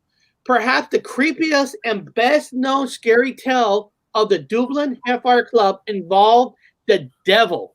Involved the devil himself. Maybe that's where it inspired the song "Devil Went Down to Georgia." Who knows? Yeah. The devil himself. The legend states that two men were playing cards late one night within the club. After answering a knock on the door by a vagrant, they welcomed the stranger into the club to spend the night. They soon found themselves playing cards with him. Apparently, there was a certain strangeness to the man that never of the cards players could describe. Even though after one of them dropped a card that, basically saw the hooves, and then the legend that Satan has visited Dublin Hellfire Club was born. So that's where the devil was born, because even after the devil, Satan, everything was being open, guy dressing as Satan himself appeared to play cards, which is cool. Now here, other sinister stories about Dublin Hellfire Club history exist. One of these tells of a curious young man who indulged his desire to check out what went on each night within the club. Supposedly, he witnessed such great atrocities that he lost his mind. He was such a bad mental state that he could not recall what he had experienced the prior night within the club, let alone his own name for the remainder of his life. Oh. I'm going to put her website in the StreamYard because Amy's Crypt, I can see why she's got over 130,000 subscribers. And of course, I probably figured out why when I asked her to come on our show. She did reply back to me to her website, but she never replied back to me to Oh. want to come on my show. So I guess I'm too small of a show for people, but it is what it is. They don't To like me. a true show, I'm just saying that you should never forget the small people, because once I'm you forget holding you the small back. people, It's my fault. I'm holding you back. if you look at these pictures, I mean, this is pictures of inside this place. And Bob, what you got to do one day is we need to do a part 2 of this place, but the part 2 needs you to actually go there. Yeah, Dublin's up the road. It's Yeah. right up the road. Shit, it's just right there. I could fly there and be there, fuck around easy. I've been to Dublin already. I've been to Dublin. Ran around Dublin. Fucking love Ireland, dude. Yeah, Amy's she's a world traveler, explorer, creepy location. She's visited some of the most famous haunted places around the world in search of evidence of the paranormal, which is cool. That's awesome. I have every respect for her. But it's amazing that this place has so much story here. But here in America, you saw people voting just from our own little community that almost 80%, or no, actually 90% of the people never even heard of this place. Bob, Yeah. do you know anything about this place? What have you heard since you're in the UK? Well, what I've heard was I get around. Okay. What I've heard was, again, there's a special little one of those little groups that kind of hang around and do weird things, and it's called the Order of the Second Circle. So they called themselves the Order of the Second Circle, and what goes on in there is what those, how the secret societies have their little fun and games. Yeah. So there's a lot of sex. They do sex magic. They do a lot of sex magic.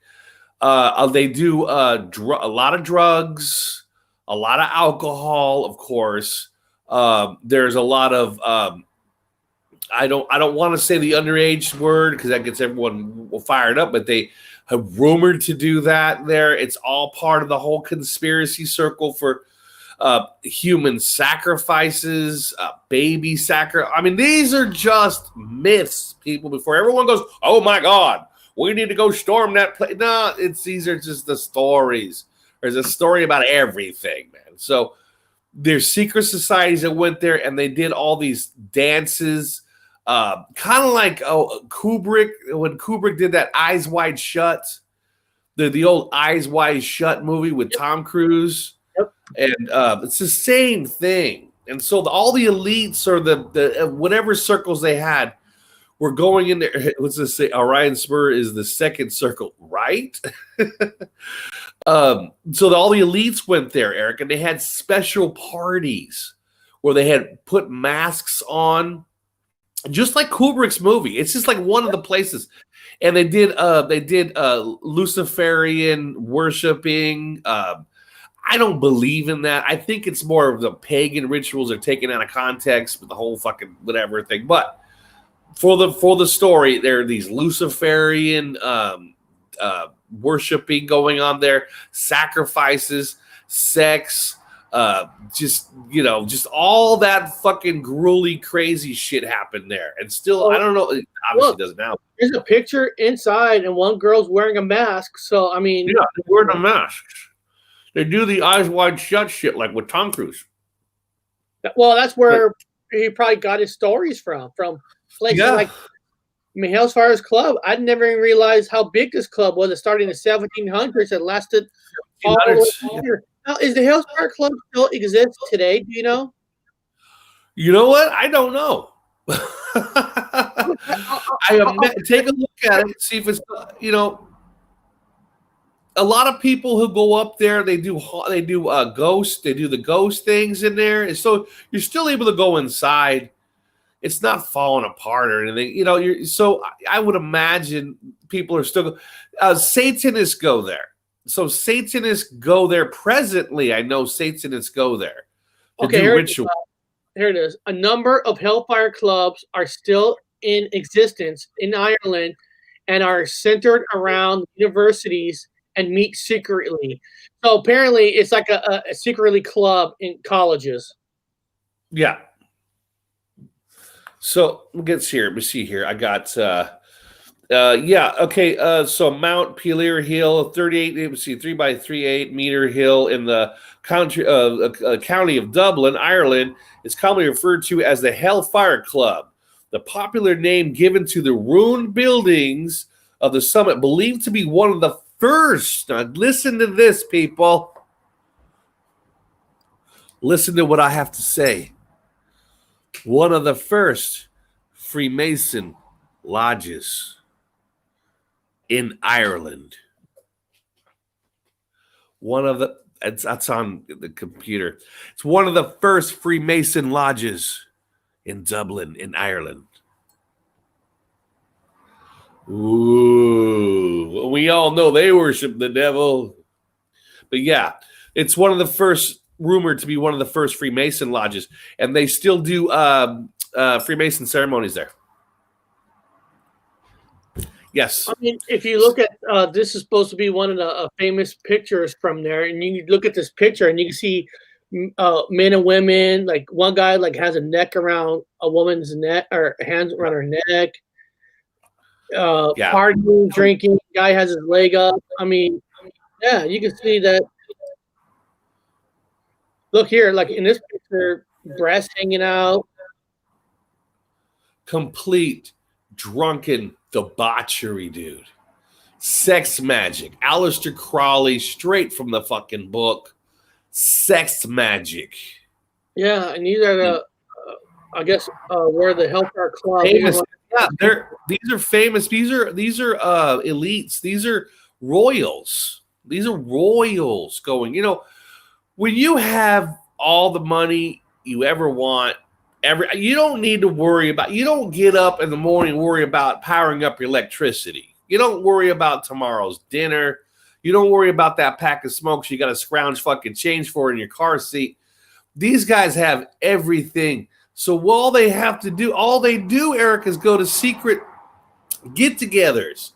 They have these balls, dude, these secret balls where they show up in masks and they get at not only the aristocrats, but also Hollywood slaveries, the Hollywood slaves, the Hollywood actors and actresses. They go to these things too. They show up in there. See, the building's still there, and they still do ceremonies in them. You could go in there. You can just go in there and do ceremonies. Yeah. It's free to get in. They don't charge you to go in there. You just got to hike up there. And I guess it's like Los Angeles in a way where it's on top of a hill and you can see a whole village with lights. I'm trying to see if there's a picture of a village with lights. Yeah. You know, it's like an underground rave. So every once in a while, from what I've heard, I'm running all over the place, getting all the skinny on everything.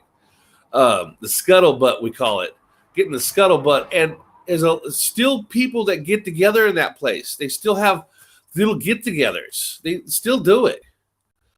Find some more information here. Here we go. Because the area where a group of the 18th century Irish aristocrats allegedly gathered to worship Satan is in line for a makeover, and many locals wish it wasn't. So apparently they're going to make it over, dude. They're good. Some Irish aristocrats and people are gonna go in there and remake it, dude. So last week, I'm gonna see on board gave the green light in a new development at the forest lands around Montpelier Hill near Rotherham. South Dublin County Council is promising to create a vibrant tourist attraction now, Eric, for around the 20 centimeters or whatever. But objectors claim it would be a white elephant instead of, and have indicated that they will fight the decision in court. So according to what I'm reading presently, they want to renovate it for tourism. Make money. Tourism. They want to renovate the whole thing, but the locals, they don't want it done. They don't want it touched. The locals are like, we don't want nobody going to it. It's got nothing but bad karma. There has been sacrifice. They believe in Ireland, in Dublin, in the area. The locals, they think that bad things, people were murdered in there. They believe that there's been nothing but drunken debaucheries, all kinds of demonic worshiping, all kinds of sick ceremonies. You know, I got this from the Irish Post. It says Irish Post right here, Bob. Six facts about the spooky Dublin sect known for devil worship, black magic, and blasphemy. And since this is from Ireland, so this ain't like from America or nothing. So let's see what the 6 facts about go for it. Many of its members were politicians, which you just discovered. And, one person in the chat thought it was started in the 1800s, but it says here, it got started 1718 by Philip, Duke of Wellington, a decade so before, so this club's been there forever. Not the place itself, but the club itself. Yeah. Their lodge discredited an ancient site. We learned that when I read it, that he built this on an ancient site, used tombstones as part of his stones to build it. The house became associated with dark deeds. Following the road collapse, which we read, and then after Connolly's death, his widow leased the lodge out to Earl of Rose, Richard Person, in 1735, a leading member of the Hellfire Club. So it was sold to a guy that was a leading member of the Hellfire Club. And then the idolized Satan, the president of the Hellfire Club, Dublin, was dubbed the King of Hell. We read that earlier. So I guess the guy was a devil worshiper. And then they got away with murder. One of the club's youngest members, Henry Fort, Baron of Santry, took things even further. The often drunken Lord Santry is said to have murdered an all ill and bedridden servant in the lodge by burning him alive. So apparently they burnt people alive here. Santry has escaped punishment by paying the silence of witnessing to depraved act. Now, so basically, just like in America, if you want to get away with murder, you just got to pay off the family, which they did here. Yeah. They paid off the family. These are Irish aristocrats. These are Irish filthy rich fuckers. Now the last one here says the lodge was abandoned after a mysterious fire. There are several stories connected with the fire, which ultimately spelled an end to the Hellfire Club's stay at Montefiore Hill. One holds that its members desperately set fire to the club after their lease was not renewed, while another says the fire steamed directly from Lord Santry burning a servant alive. So one story is they burnt it because they didn't get a renewed on the rental. One says they burnt a servant alive, and that servant was burning on fire, went, touched something, and the place came down. The club moved out following the fire, and the lodge soon fell in despair, earning a new reputation of being haunted. So, goddamn. Wow.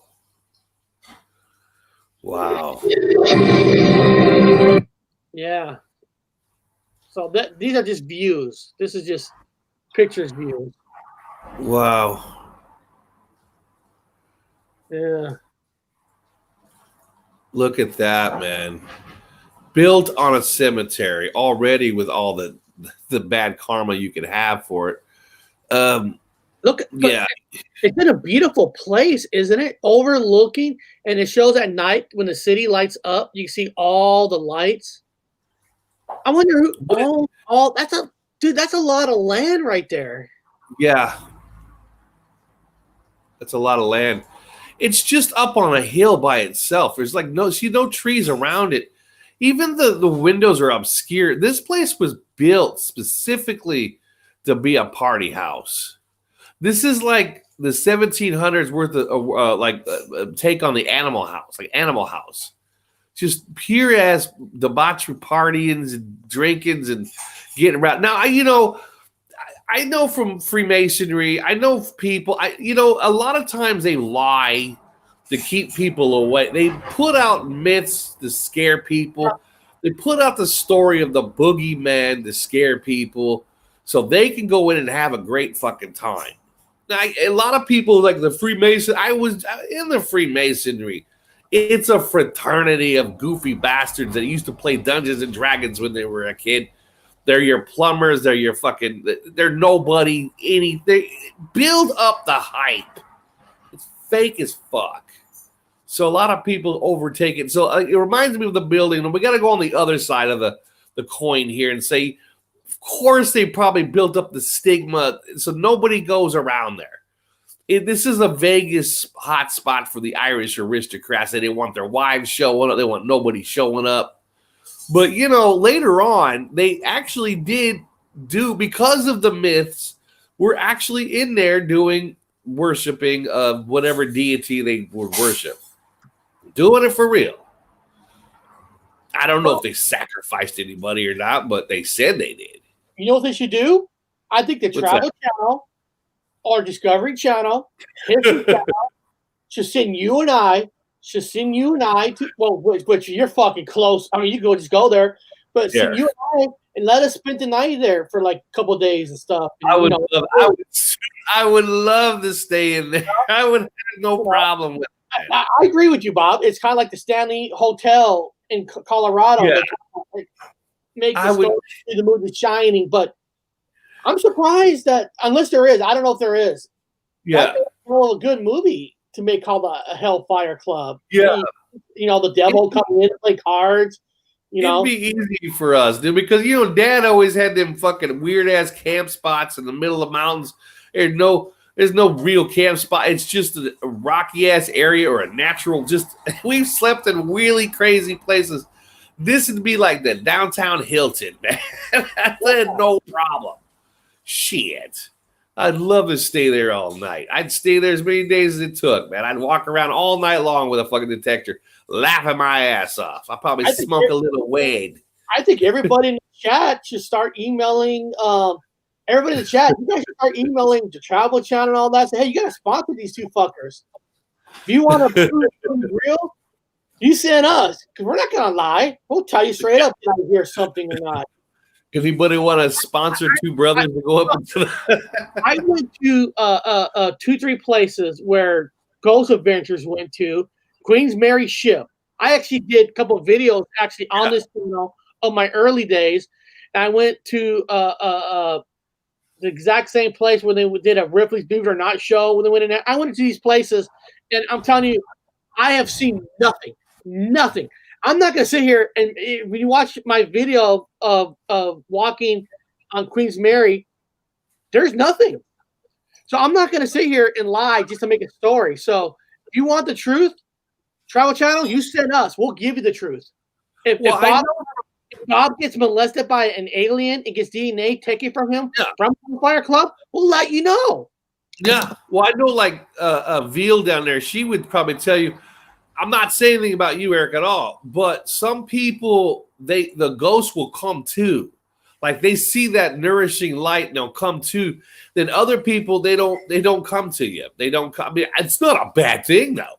I mean, who wants fucking ghosts coming up to you all the time? So, it depends on if they like us or not. So if we went there and we had some kind of glowing, nourishing light, maybe they'd approach us, dude. Maybe they'll come up to us. Well, maybe if they give us like 2 nights there, it's just us and them, nobody else. Yeah. Maybe they'll come up here and, hey, you and I will offer them beers. Bob, you'll offer them some marijuana, weed to get the ghosts high. I mean, oh yeah, you have to reenact it, Eric. We have to reenact everything that happened there. So we're going to pick up a couple of broads from downtown Dublin. We're going to have a couple of gals up in there like that right there. We're going to have some lots of beer. Lots of beer and some maybe some little bit of smoke. They won't know about that. We got to reenact the entire thing, and we got to have a card game, dude. We'll play some poker. We'll wait for the devil to come. So we'll get this table set up. We'll set up chairs. We'll wait for fucking old Beelzebub himself. Maybe he'll come walking his ass in. Maybe we'll get him on camera. We get the ladies. I get like this one massaging my shoulders while I'm drinking a big old pitcher of beer. We'll just reenact the whole thing. I guarantee you some shit will happen. As long as you do it exactly how they did it. Exactly. And then you and I will women in the pub. You know, like you said about pubs make the best food. We'll invite some ghosts to go with us, go drink out a pub for a little bit, go back to the place and have a good time. Yeah, have some shepherd's pie, maybe some sheep, some body parts of a sheep to eat. I don't know what they fucking do. I don't eat sheep, but I heard it's delicious. I've had it here. It's good. It's okay. I'd rather have beef, but we reenact the whole Irish thing. You and I could dress up as the aristocrats from Ireland. And listen, I won't ask Travel Channel to put me up first class. Put me last class. I mean, I'll bring my own sleeping bag. I don't care. You know, just fly over there and we'll film the whole goddamn thing, and we'll do a live show from there in the middle. And this is now, I heard somebody texted me somebody left a message. Where is it? Hold on. Is it Travel Channel? No.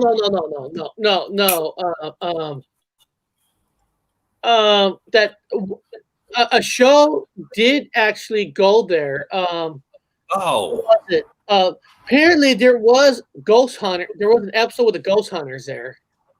Oh, I think I saw that when the Ghost Hunters went there. They've got all kinds of I guess they always get something though. But no, we're the punk, so we're scientists. We'll go there. Fuck the Ghost Hunters. Fuck the Ghost Hunters. We're the real fucking people. The Wolf Brothers, man. We're the real fucking deal, man. If you're a millionaire or you got lots of money you want to invest in a good fucking reality, extraterrestrial, but a good old, I might get abducted. I don't know. I'll film it. But if you guys, you want a good investigation show, invest in us, man. If Travel Channel says, well, can you guys bring a couple more people? We'll bring a guy like Torres with us. We'd be hand jobs all night. He's in. Yeah, he's in.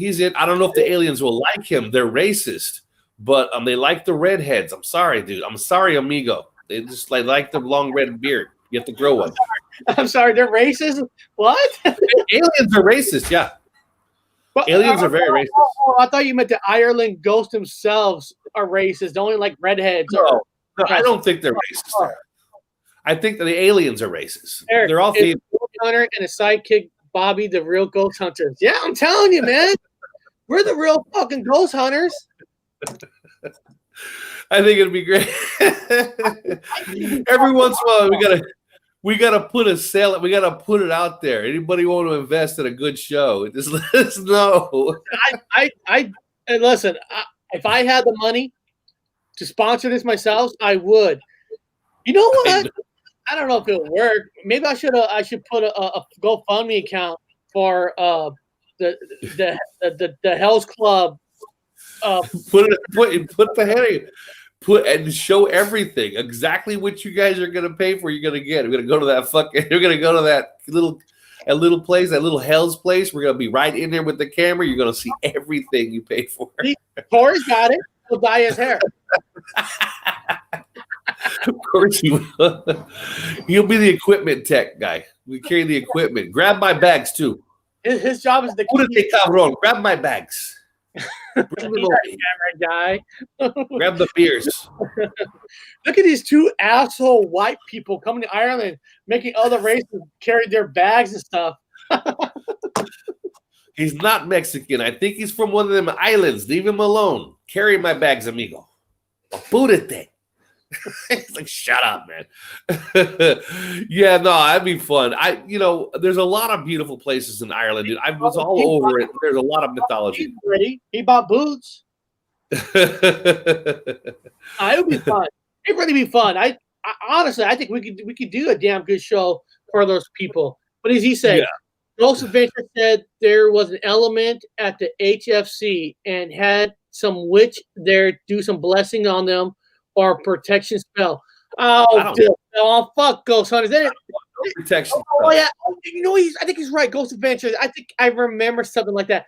Oh, got a witch there. Fuck that. No protection stuff. You know what we'll do? We'll tell Charles John, let's bring Belle with us. She's the medium. We'll have our own person talk to the ghosts themselves. You know, we'll do a real show with real people. Yeah, no, I'll do my own blessing. I'll use beer. I'll walk around. I'll just say, "This is for great Odin, all Father," and I'll splash beer everywhere on the corners. I'll hit the corners with the beer. Bob understands English humor without a doubt. See. You know, I'll play the good cop. He plays the bad cop. You know, it'll work. You know, I'll scream at them. I want you now, ghost. Bob will bring the ghost back. Say, come on, guys, come on. Yeah, have a beer with me. We'll even bring sheep. We'll have sheep around it. Let the Puerto Rican carry his shit. Let the Puerto Rican carry the shit. He's a laborer. They're not even real Americans. I'm joking. He's like, shut up, man. No. I get Eric. Even Ireland in general, it's got a lot of history. There's a lot of mythical history all over that fucking place. You can feel it when you get there. Oh, we would travel the whole countryside and go to all the haunts. Let me type that in. We got about 15 minutes left. Let me see if there's anything else in Ireland. Eating ghost buildings in Ireland. I'll type that in. Oh God. They've got a lot of archaeological. I filmed a lot of the shit in Ireland. People want to see.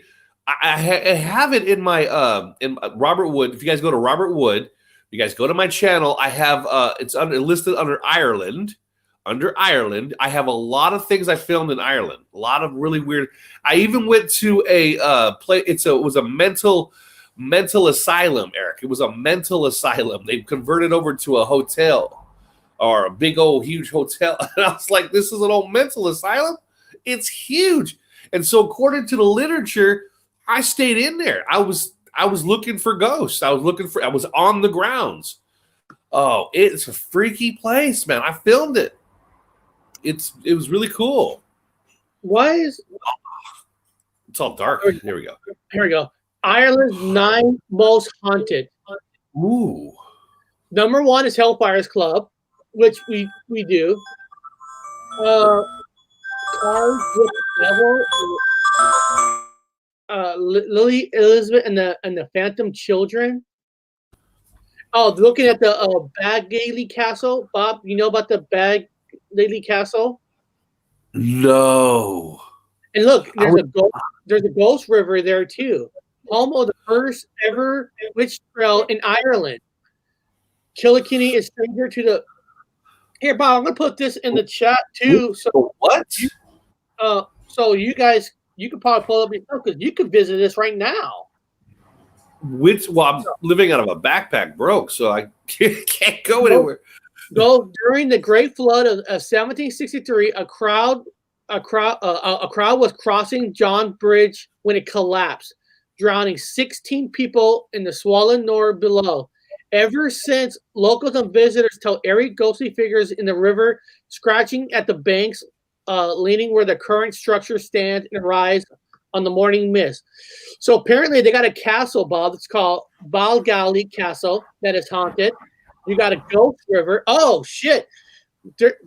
I guess we are prejudiced. There's the White Lady. So the White Lady, Charles Fort, in a star-shaped garrison in Cork, has seen a share of bloodshed. But despite the battle, sieges, and rebellion embedded in its walls, the story of the White Lady is the one that really chills the blood. The daughter of the fort's commander was set to wed an officer stationed there. But when her father shot her betrothed and the bride-to-be threw herself into the ocean, her lost soul continues to wander the grounds, wedding dress and all. Fuck, this woman was getting married and it was shot by her own father? Yeah, I guess she didn't like the guy. Maybe he was Puerto Rican. You know how that goes in Ireland. Oh, marrying a Puerto Rican, a white lady marrying a Puerto Rican, and got shot. Holy shit. She threw herself in the ocean. Damn. But dude, we've been hearing stories, but people are just fucking cruel. Yeah, I was at Parks Castle. I was in Parks Castle's fucking amazing. Well, In fact, I was with the descendant at the person who owned, like, or family was in the Parks Castle. I met up with a person there. I was like, so your family owned this Parks Castle at one time. Cool. Give me a tour. Private tour. Well, there's also Bishop Higgins' grave. There's some grave at St. Columbus. Well, a lot of graveyards people can say they're haunted, so that's not really super cool, but we'll go there. A jester curse. Okay. The only thing more tragic than a sad clown, a murdered jester. Just look at the Malahide Castle. So a medieval fortress, a Dublin coast where the spirit of one can be seen roaming the grounds. Puck was his name. Well, God, his name is Puck. Puck was his name. Story said he falling in love with one of the prisoners, main prisoners, Lady Enora Fitzgerald. Puck was found out, stabbed in the heart, and with his last breath, swore to haunt the castle. Holy shit. No shit. I guess you can't have sex with people in jail. I guess when No. did that happen? When Called the did conjugal visit. Wait, look, I've got one of these. What's in my sleeve? What? Parks Castle. I was there. I was at this place. And it's got a lot of haunted stories too. There's a lot of haunted stories. The guy who Parks that owned the castle, who was an aristocrat from England, who went over there, and then his son and his daughter died in a boat, and they were out in the water, and they were supposed to walk the area. So I was all over there looking for ghosts. Parks Castle in Ireland. That was fun. Well, God, they need Ireland, or maybe the country of Ireland should send a couple of Americans over there. They should send us. We'll get Ireland. We'll get tourists to Ireland. Dude, I would love to have a dead man's party at the Hellfire Club. I mean, can you imagine having a dead man's party, playing some Oingo Boingo, and maybe like put a big screen on and watch the Texas Chainsaw Massacre there or something?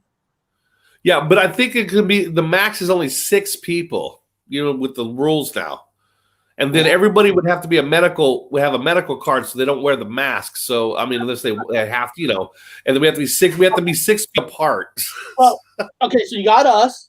You got Taurus, and we'll get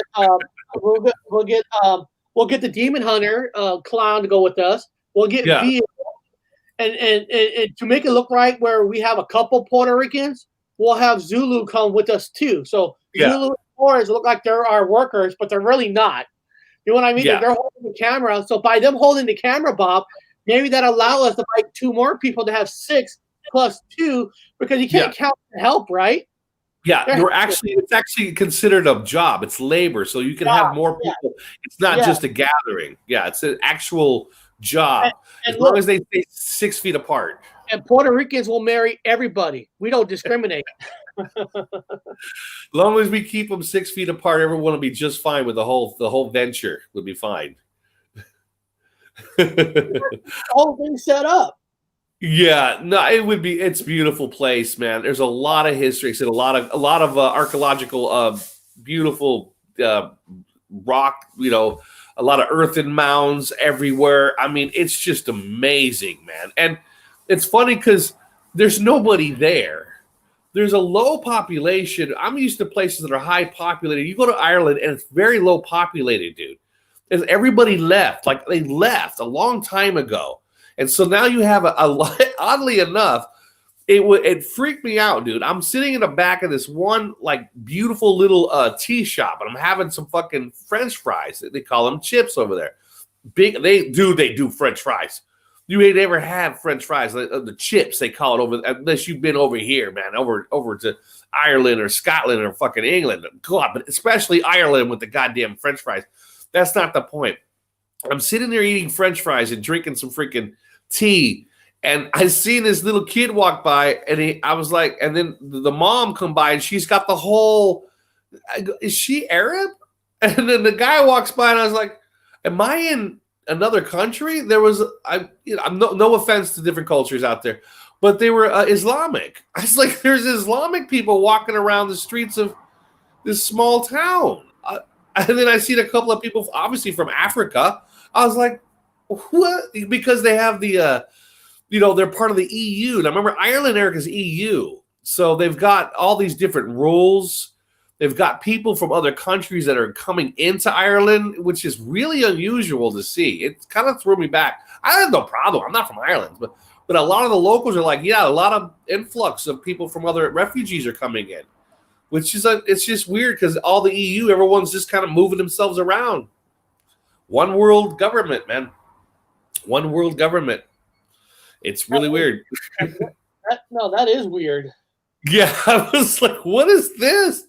Am I not in Ireland no more? But, I'm no offense. I'm not being racist. It was just unusual to see. I just wasn't prepared for it. I was like, are you from, and you're wearing, and you are, what? And then I was in a store. I was in a fast food place, and the lady the girl was talking to me. She's a young teenage girl. She was from Africa. And I'm like, what are you doing here in Ireland? It makes no sense. What the hell? It's interesting. Same thing all over there. There's a lot of influx of refugees everywhere. Yeah. But back to Ireland. It's beautiful. We got to go there. Eric, you got to come, man. You got to see it. God, you got to go see it. Oh. I mean, us doing an alien. Hey, we'll look for aliens there too. But doing a whole road trip, a horror spots. I mean, that'd just be freaking awesome. There is a lot. If you type in UFO sightings, there is a shitload of UFO sightings in Ireland. There are spots they claim where UFOs come to specific particular spots. They say, well, this area here, this field here is where the UFOs come. Really? When I was there, it was always cloudy, so I couldn't see anything. But there are people who swear there's a lot of UFO sightings in Ireland. A lot in Ireland. It's really neat, man. It's neato. Really neato. So there's just a hotbed of paranormal activity in Ireland. In this place, in this time, I mean, yeah. Dark energy matter. Yeah. It's interesting. I'm curious where you're at. This is not ghost kind of related. Do you guys have do you guys get to watch movies on Amazon Prime? Do you have Amazon Prime up there? Yeah, I have Amazon Prime. Yeah. But they have a different movies offered on Amazon Prime compared to the States. Everywhere is a different, whatever they allow here. So yeah, they do have it here.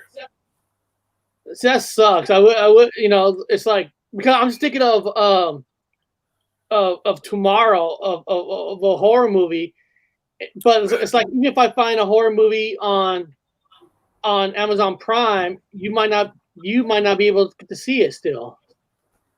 Well, name the horror movie and I'll see what happens. I have my ways. Oh, you have your ways. Let's see here. All right, people in the chat. What are your guys' favorite horror movies? Because I could hack anything and get a movie from somewhere, as long as I give them credit. Yeah, it's a. How about? Well, the stuff. I think the stuff is there, Eric. The stuff. We haven't seen the stuff yet. I think it's kind of a zombie movie. What's it called? The Stuff. The STUFF stuff. How do you get to watch it? Well, I think it's on Amazon. It's on Netflix. It's either on Netflix or Amazon. I think it's on Amazon. The Stuff. Oh, the 1985 stuff. Let's see here. Oh yeah, it is. It is on Amazon Prime. So tomorrow we're gonna talk about the horror movie called The Stuff. The Stuff. So guys, so if you have Amazon Prime, we get it free with our phones, our phone service. Now, depending on your phone service, you get free streaming service. So we're gonna talk about the 1985 movie, The Stuff, and it's gonna be interesting because I've never seen it. I've never even heard of it. Yeah, I've never seen it. I want to see it. That's why I was asking you, because I saw it pop up and I go, The Stuff. I think it's like some kind of zombie-esque movie, or something comes from the ground. They eat it like a white goo. Yeah. Then they turn into like addicted to the white goo, like zombies. I'm like, Darius hires David, an FBI man turned industrial saboteur, to investigate a popular new product called the Stuff, a new desert product that is blowing ice cream cells out of the water. Nobody knows how it's made or what's in it, but people are lining up to buy it. It's got delicious flavors to die for. Okay. Yeah, it seems weird. I've never seen it. Okay, so It seems weird. So tomorrow's movie is The Stuff. is it's called The Stuff. It's a 1985. I have never heard of this. Yeah, 85. I love rolling the 80s for nostalgia. I love anything 80s for horror movies, all that fun stuff. It sounds good. So it's called The Stuff. So guys, I hope, seriously guys, people in the chat, I hope you guys learned something today about the Hellfire Club. I sure did. I've never even heard of this until I start researching. So you guys Eric, I'm sorry. Eric, I don't want to interrupt you. It's on YouTube. It's on YouTube for free, I think. That's cool. I mean, I'm gonna watch it on Amazon it's Prime because it'll be better quality. But here, let me type in. Let me type it in right here. The Stuff full movie. Let's see. Yeah, I think it's on YouTube. Take a look. Over here. First episode. Here, I'm clicking on it to see. Yeah, it is. Holy shit! This movie is cheesy as fuck. That's cool. So Nice. I'm gonna put it right here in the StreamYard. So I guess you can watch it on YouTube. So here it is, guys. Watch it. It just came out on Netflix. So I guess it's on Netflix too. So it's on Netflix, on Amazon Prime, and it's also right here on YouTube.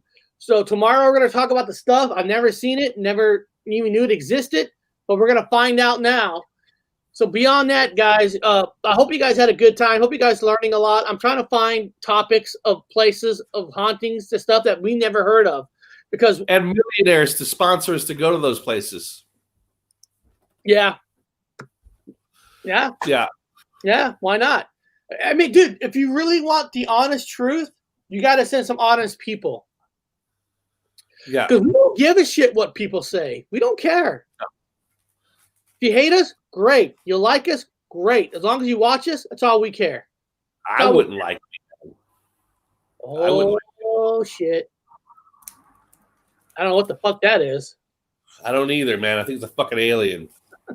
Those goddamn alien hand jobs. But beyond that, guys, we're going to end the show now. It's 1:00, so you guys have a rest of a good day, and I got to go check on the puppy upstairs. So, guys, have a good day.